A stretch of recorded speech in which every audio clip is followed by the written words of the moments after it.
Welcome back, everybody, to the Weekly Source. Super excited to have you, and very excited for our special guest today. We have Uche Enemchukwu, co-founder, partner at Nelu Consulting. Hopefully you've seen her speak on our virtual stage. We weren't able to get you out at Eclipse this year with the pandemic, but Uche, welcome to the Weekly Source. Thank you for having me. I'm really happy to be here.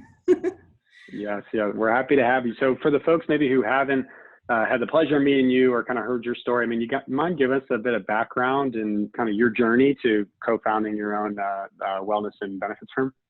Sure. So I'm a benefits attorney and strategy consultant. I started my career at a big law firm practicing in their employee benefits and executive compensation department. Now I'm in Chicago, and I actually moved to Chicago at first to work for Willis Towers Watson, where I was a regional compliance attorney for the Midwest region and also a benefits strategy consultant.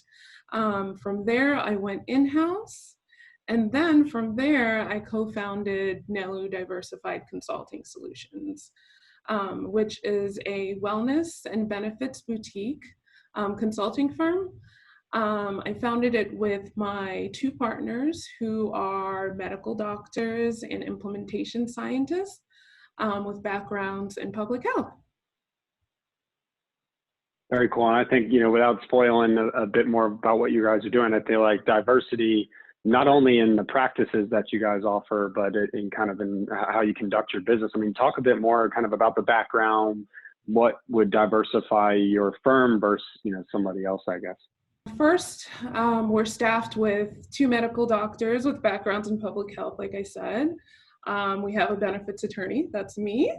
And now we actually have an employment attorney on staff. So with all of that, what really differentiates us is that we take a multidisciplinary and targeted approach to using research and data collection techniques grounded in implementation science. And then secondly, we take a very deliberate diversity, equity, and inclusion approach. And this is different from any consulting firms out there. This is embedded in our process. So it's embedded in everything that we do. And we are really, really focused on making sure that wellness and benefits programs reach and benefit all employees to make sure no one is left behind.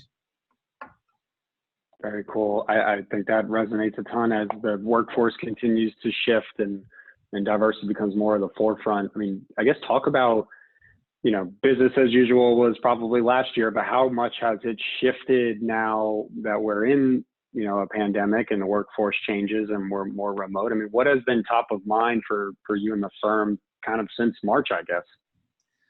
Well, a lot. So we've had to pivot during the pandemic and everything that's going on. But I think the change and the impact that has had on us from a business perspective hasn't been negative.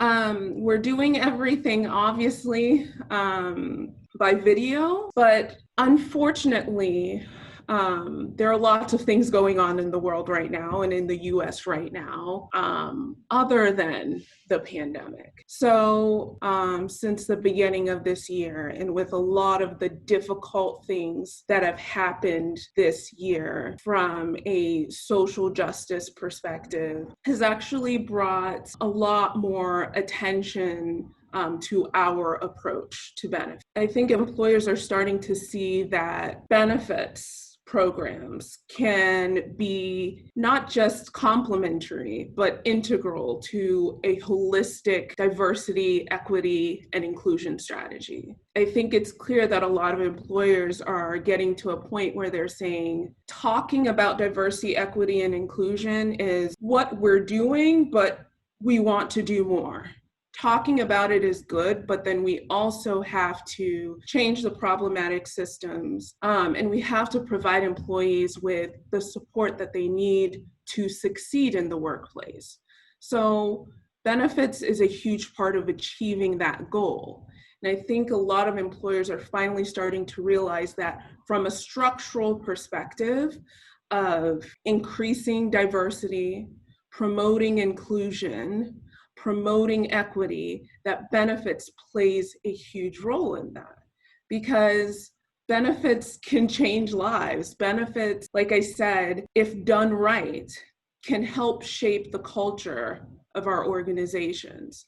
Yeah, and I think we even talked about it last week when we connected about going through the motions isn't enough, right? Like showing that you're doing something, it comes down to actually executing and seeing things through. I mean, what are, without revealing too much of your business model, what are like some of the things you guys are doing and implementing today that, maybe a company says, hands up, like we're doing all we can, but we need help? Right. So we've been doing a lot, and there's a lot to be done, which I think a lot of employers don't realize. There's a lot to be done because there's a lot of impact that can be made in this area. So one example is disparate impact analysis that we've been doing, essentially for wellness programs, health and welfare plans, retirement plan design, to make sure that benefits are equitable. And to make sure that we are not disproportionately, pushing opportunities from a benefits savings access standpoint to one group and not reaching everyone else. We're also helping employers with just figuring out whether they need to add new benefits, or figuring out whether they need to change the benefits that they have in certain ways to provide support that is needed to underrepresented employees. For example, single parents that might need additional types of child care or attention. We've also worked on how benefits are communicated. So on communications, another example of something that we've been working on recently are vendor diversity assessments. So essentially working with benefits departments to assess whether the reps and healthcare providers, for example, reflect their employee populations, because it is in the best interest of employees, of benefit plan participants, to be able to speak to a doctor who understands their needs, to be able to speak to a therapist who understands their needs and can relate. Very cool. I think it's so cool to see like what those programs look and feel like, and the fact that you guys are kind of addressing it with myriad ways. It's great to see, and I think that will resonate with a good portion of our HR audience. Final question, kind of a bonus question. This just came up because you and I were chatting about outside of work, what's been going on in our lives, and a lot of it has revolved around screen time or documentaries, and you are a self-proclaimed documentary fanatic, so I need you to plug at least two that maybe some folks haven't seen or should try to add to the list as we are continuing to social distance from home. Okay, so yes, I'm absolutely a documentary geek, and I really enjoy historical documentaries. But I think I would say my favorite documentary by Ken Burns is The National Parks. And my favorite by Henry Louis Gates is definitely Reconstruction. So those are the two I would recommend.